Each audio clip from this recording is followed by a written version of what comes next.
Hello, my name is Dr. S. Rawat. I'm a UK trained physician based in Canada. Today I'll be discussing one of my 40 blogs, which is on cancer screening and adult vaccination in Ontario. So the province of Ontario in Canada runs 4 cancer screening services.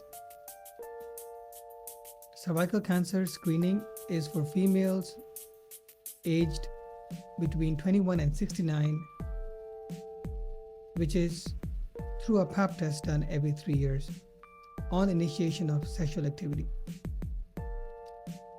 Colorectal cancer screening is done between the ages of 50 to 74. This can be done through either a poop test every 2 years or a colonoscopy every 10 years. Of course, if the colonoscopy is abnormal, so if it shows a polyp, for example, then it may be recommended that it is repeated at a shorter interval, typically anything from 1 to 5 years. If there is, however, a family history of colon cancer, then a colonoscopy would be a preferred choice. And there is also criteria as per my blog as to when they should initiate.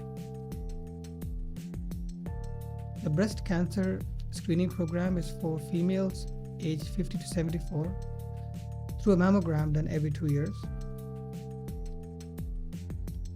Again, there will be certain females who qualify for high risk screening, and this could be females anywhere between the age of 30 to 69, and in which case it's likely that you will have to speak to your physician, and this would typically be if you have a significant family history of breast cancer, and you would need to be referred to a clinical geneticist who would do an assessment called genetic counseling, and you may be enrolled into the high risk screening through annual breast MRIs if you are deemed to be high risk. There is also a lung cancer screening program in Ontario for patients who are between the 55 to 74 years old and who have smoked cigarettes every day for at least 20 years. I have links on my blog as to how you can have a once a year low dose CT scan of the chest to screen for lung cancer, if that's the case. Now talking about adult vaccination. The flu vaccine is offered to everyone above the age of 6 months once a year. Pharmacies can do the vast majority of these, but usually we find that under the age of 5 and over the age of 65, patients have to come to the family doctor for these.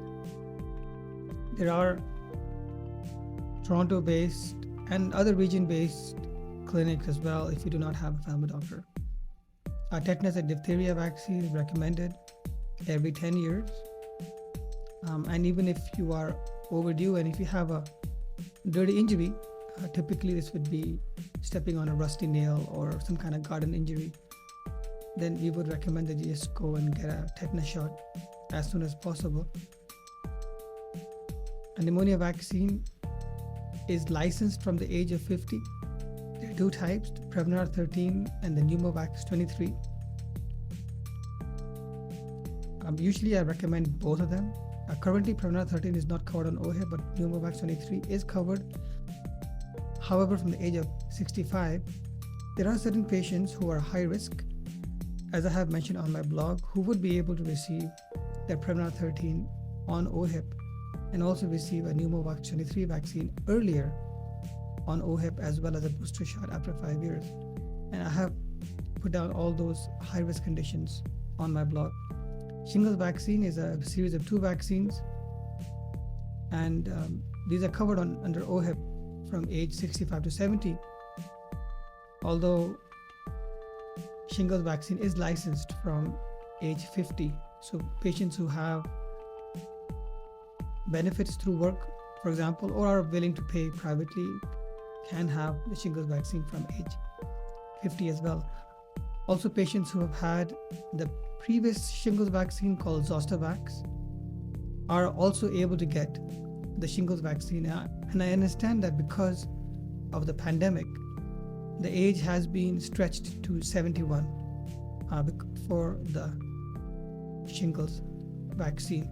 Anyone who needs more details can head on to my blog to get those.